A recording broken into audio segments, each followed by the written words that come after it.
Hello నమస్తే అందరు బాగున్నారు కదా నేను కూడా బాగానే ఉన్నాను ఈ రోజు నా వ్యూవర్స్ కోర్ ప్రకారం నా పోర్ట్ఫోలియోని మీ అందరికి చూపించడానికి వచ్చేసాను అన్నమాట అయితే ఈ వీడియో చేసేదానికన్నా ముందు చాలా మందికి కొన్ని అపోహలు ఉన్నాయి అంటే నా కామెంట్స్ లో రాశారు కదా ఆ అపోహలను దూరం చేసుకోవడానికి కూడా ఈ వీడియో ఉపయోగపడుతుందని నేను అనుకుంటున్నాను అన్నమాట అయితే ముందు ఈ అపోహలు ఉన్న వాళ్ళకి ఒకటే చెప్తున్నాను ఏం చెప్తున్నానంటే చదువుకోండి ఫస్ట్ చదువుకోవాలి ఇప్పుడు మనం ఇప్పుడు బీటెక్ వాళ్ళకి ఫ్రెషర్స్కి ఒక 3 నెలల దాకా 15,000 జీతం అంట 20,000 15,000 10,000 12,000 కూడా మిగతా సెక్టర్స్లో పనులు చేసేవాళ్ళు 12 గంటలు 9 గంటలు చేస్తూ ఉన్నారు అది చేయటం కోసమే పసి వయసులో ఉన్నప్పుడు నర్సరీ నుంచి 10th inter degree BTech MTech MPhil PhD ఇన్ని చేస్తున్నారు కదా ఇన్ని సంవత్సరాలు లక్షల ఖర్చు పెట్టి చదువుతున్నారు అవునా కదా మరి స్టాక్ మార్కెట్లో సంపాదించాలంటే కనీసం నేను చెప్పాను నేను స్టాక్ మార్కెట్లో ఒక్క 9,000 కోసం ఎంటర్ అవటానికి నేను 3 నెలలు చదివాను బుక్ పెట్టుకొని రాసుకుంటూ ప్రతిదీ అంటే స్టాక్ మార్కెట్ అంటే ఏంటి బేసిక్స్ ఉంటాయి కదా అవన్నీ నేర్చుకున్నాను ఎనాలిసిస్ నేర్చుకున్నాను ఫండమెంటల్ తర్వాత స్టాక్స్ అంటే ఏంటి సెక్టర్స్ అంటే ఏంటి ఏ కంపెనీ మంచివి ఇవన్నీ స్టడీ చేసి నేను 3 నెలల తర్వాత 9 నెలలు 4 వీటిలో పెట్టానని చెప్పాను మీ అందరికీ అలా 9,000తోనే వచ్చానా లేదు అది ఒక స్టెప్ అనమాట నాకు అవి పెంచుకుంటా కొన్ని నమ్ముకుంటా కొన్ని చేసుకుంటా కొంత డబ్బు మిగిలిని మళ్ళీ వేసుకుంటా అట్లా నేను చేసుకుంటా చాలా తీశాను అలాగే నా పోర్ట్ఫోలియోలో ఇప్పుడు ఎంత ఉందో కూడా మీకు చూపిస్తాను అనమాట అందుకోసం ముఖ్యంగా ఏంటంటే నేను చెప్పేది ముందు స్టాక్ మార్కెట్లోకి రావాలంటే స్టడీ చేయండి బుక్ పెట్టుకోండి పెన్ను పట్టుకొని చక్కగా రాసుకోండి అలాగే ఇంకో విషయం ఏంటంటే ఇప్పుడు నేను చెప్పానని వేరే వాళ్ళు చెప్పారని టక వెళ్ళిపోయి ఇన్వెస్ట్ చేసేసి నష్టపోవద్దు మీరు కూడా స్టడీ చేసుకోవాలి అవునా కదా నేను చేశాను 9,000 4 పెట్టాను ఒక ధైర్యం ఉందన్నమాట స్టాక్ మార్కెట్లో నా ధైర్యం ఏంటంటే నేను హౌస్ వైఫ్ కాబట్టి మా ఆయన సంపాదిస్తాడు కాబట్టి ఆ దాచిన డబ్బులు వేసి ఒకరు పోయినా పర్వాలేదు ఇల్లు గడిచిద్ది అట్లా ఎంటర్ అయిపోయాను కానీ నష్టం రాలేదు నాకు ఓకేనా కాల మీరు నిజంగా స్టాక్ మార్కెట్లోకి ఎంటర్ అవ్వాలి ఎంతో కొంత కుటుంబానికి హెల్ప్ అవ్వాలి ఎంతో కొంత సంపాదించాలనుకుంటే మాత్రం భక్తితో శ్రద్ధతో కంపల్సరీ చదువుకొని ఈ స్టాక్ మార్కెట్ గురించి తెలుసుకొని మాత్రమే ఎంటర్ అవ్వండి తర్వాత వచ్చి నేను సేబీ రిజిస్టర్ ప్రొఫెషనల్నే కాదు నా ఎక్స్పీరియన్స్ని షేర్ చేసుకొని నాలాగే మీరు కూడా సంపాదించుకోవాలని మాత్రమే నేను ఈ వీడియో చేస్తున్నాను అయితే ఎవరికైనా సరే ఎంత ప్రొఫెషనల్స్కైనా సరే స్టాక్ మార్కెట్ ఒక సముద్రం నేను చెప్పా కదా అది తెలిసింది గోరంతే తెలియాల్సింది కొండంత ఉంటుంది నాకు అంతే నాకు తెలిసిన ఆ గోరంతే మీకు నేను చెప్తున్నాను సరే వచ్చేయండి నా పోర్ట్ఫోలియో మీకు నేను ఇప్పుడు చూపిస్తాను ఇది ఎందుకు చూపిస్తానంటే మీకు కూడా ధైర్యం వచ్చి ముందుకు వస్తారని స్టాక్ మార్కెట్లో ముఖ్యంగా మహిళలు వస్తారని నేను ఈ వీడియో మీకు చూపిస్తున్నాను అనమాట ఎక్కువ శాతం మంది నా వీడియో మగవాళ్ళే చూస్తున్నారు ఆడవాళ్ళు అంటే మీ ఇంట్లో ఉన్న ఆడవాళ్ళు ఉంటారు కదా భార్యలకి వాళ్ళకి కొంచెం నా వీడియోని షేర్ చేసి చూపించండి వాళ్ళు కూడా మీకు వేడి నీళ్ళుగా చన్నీళ్ళుగా తోడవుతారని చూస్తున్నా సరే వచ్చేయండి నా పోర్ట్ఫోలియో చేసేద్దాం ఇది వచ్చి నా అకౌంట్లో వాచ్ లిస్ట్ అనమాట వాచ్ లిస్ట్ అంటే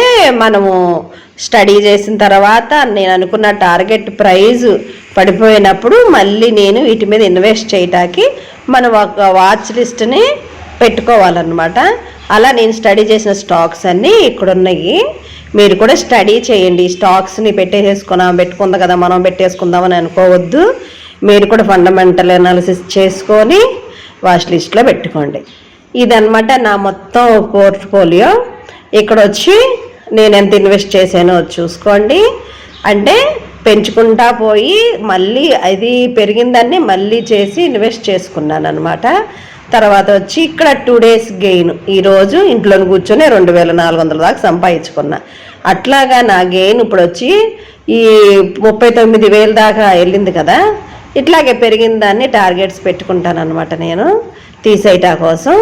తర్వాత వచ్చి ఇక్కడ మ్యూచువల్ ఫండ్స్లో కూడా నేను రీసెంట్గా ఎంటర్ అయ్యాను హెచ్డిఎఫ్సిలో. అది నెలకి 1000 రూపాయలు చొప్పున వేసుకుంటున్నాను అనమాట. అది కూడా మీరు చూసుకోవచ్చు. అయితే ఇక్కడ ఈక్విటీ ఉంది కదా, అది అనమాట మెయిన్ స్టాక్స్ నావి. అది ఇప్పుడు మనం చూసేద్దాం. ఇది నా పోర్ట్ఫోలియో. అంటే long term, short term, swing trading కూడా ఇందులోనే నేను చేసుకుంటాను అనమాట. ఇక్కడ పైన యాప్టాస్ ఉంది కదా, అది నేను ఐపీఓ అప్పుడు నాకు అవగాహన లేని టైంలో చదివిన తర్వాత ఐపీఓ అంటే ఏంటో తెలియక, అంటే చదువుకున్నాను, ఒకవేళ గెయిన్ లిస్టింగ్ అయినప్పుడు గెయిన్ అవుతుంది, ప్రాఫిట్ వస్తుంది అని వేసే, కానీ అది దాదాపు 3-4 సంవత్సరాలు అయినా ఇప్పటి వరకు లెగల. కానీ దాన్ని అసలు నేను పట్టించుకోను, ఎందుకంటే స్టార్టింగ్లో నేను యాంగ్జైటీ అయిపోయేదాన్ని. తర్వాత వచ్చి ఇక్కడ బజాజ్ ఫైనాన్స్, ఇది మీకు ఎందుకు చూపిస్తున్నానంటే బజాజ్ ఫైనాన్స్ ఇందులో నేను ఎక్కువగా ఈ స్వింగ్ ట్రేడింగ్ చేస్తూ ఉంటాను అనమాట. అది ఇప్పటికి 2-3 సార్లు నేను తీసుకుని ఇట్లా ఉంది చూసారా, తిప్పు చూసుకోండి ఫోన్ని, నాకు కుదరలేదు ఎడిట్ చేయడము. ఇట్లా అనమాట ఉయ్యాల్లాగా కిందకి పైకి కిందకి పైకి వచ్చే ఆ చార్ట్ని మనం అలాంటి స్టాక్స్ని ఎంచుకోవాలి. ఈ స్వింగ్ ట్రేడింగ్ అంటే షార్ట్ టర్మ్లో సంపాదించుకోవటానికి మనకి బజాజ్ ఫైనాన్స్ బాగుంటుందని నా వరకే నేను స్టడీ చేసి వేసుకున్నాను. అయితే 7700 దాకా వచ్చినప్పుడు నేను తీసేసాను లాస్ట్ టైము. ఇప్పుడు మళ్ళీ ఇన్వెస్ట్ చేశాను, మళ్ళీ 7700 టార్గెట్ పెట్టుకున్నది రాగానే బయటకు వచ్చేస్తాను అనమాట. ఇదన్నమాట నా పోర్ట్ఫోలియో. చూస్తున్నారు కదా, కొన్నిటిలో రెడ్ ఉందంటే పోయినట్టు, గ్రీన్ ఉందంటే గెయిన్ అయినట్టు అనమాట. తర్వాత కార్ ట్రేడ్ కూడా నేను ఐపీఓ తీసుకున్నాను. అది తీసుకున్న తర్వాత లిస్టింగ్ గెయిన్ రాలేదు, లాస్ట్లో వచ్చింది, ప్లస్ కిందకి వెళ్ళిపోతాను అందుకని. కానీ సంవత్సరం నుంచి మాత్రం ఇది మళ్ళీ లెగుస్తుంది. నేను చెప్పే కదా ముందే, నేను ఎందులో అయితే పోగొట్టుకున్నా అందులో వచ్చి దాకుంటా, కానీ దాంట్లో నేను బయటికి రానని. కావాలంటే యావరేజ్ చేసుకుంటా, కానీ నేను బయటికి రాలేదు. అది లెగిసేదాకా నేను ఇలాగే ఉంచుకుంటా, దానివల్ల నాకు నష్టమేమి లేదనమాట. ఎప్పటికొచ్చిద్ది అదే వచ్చిద్ది, కింద పడింది పైకి లేకుండా ఉండదు కదా. మనం అంతే, కింద పడితే గ్యారంటీగా లెగుస్తాము, జీవితంలో కూడా లెగుస్తాము. అందుకోసం నేను ధైర్యంగా ఉంటాను. కానీ అయ్యో నా డబ్బులు పోయినాయి అని గబుక్కున బయటకు మాత్రం నేను రాను. ఆ ధైర్యం ఇచ్చింది మా ఆయనే అనమాట. తర్వాత ఇక్కడ చూసుకుంటున్నారు కదా, దీంట్లో నా పోర్ట్ఫోలియో చూసినాక నేను రీసెంట్గా ఒక పెన్నీ స్టాక్ కొన్నాను అనమాట. అదేంటో గెస్ చేసి కామెంట్లో పెట్టండి. అది గెయిన్ అవుతానే ఉంది రీసెంట్గా, అంటే ఒక దాదాపు లాస్ట్ వీక్ వేసాను అంతే, అంటే 4-5 డేస్ అయి ఉంటుంది, అయినా వస్తూనే ఉంది. తర్వాత ఇన్ఫోసిస్లో వేసాను, అది మా పిల్లల కోసం, వాళ్ళు ముంతల్లో దాచుకున్న డబ్బులు నాకు ఇచ్చి ఇన్వెస్ట్ చేయమంటే అందులో కూడా వేసాను అనమాట. ఇట్లా అనమాట. నా ఓఎన్జీస్ ఉన్నారు కదా, ఓఎన్జీస్లో కొన్నాను, వేసాను, మళ్ళీ వేసుకున్నాను. చూడండి. అలాగే టాటా ఎక్సెల్, నా దాంట్లో ఎక్కువ వచ్చి ఐటీ కంపెనీసే ఎక్కువ ఉన్నాయి. విప్రో, టాటా ఎక్సెల్ ఇట్లాంటివి అనమాట. తర్వాత ఈ వేదాంత గురించి మీకు తర్వాత ఒక వీడియో చేసి చెప్తాను నేను. వేదాంతాలో ఇంకా ఎవరేజ్ చేసుకోవచ్చు, వేస్తూనే ఉంటాను. అలాగే విప్రోలో కూడా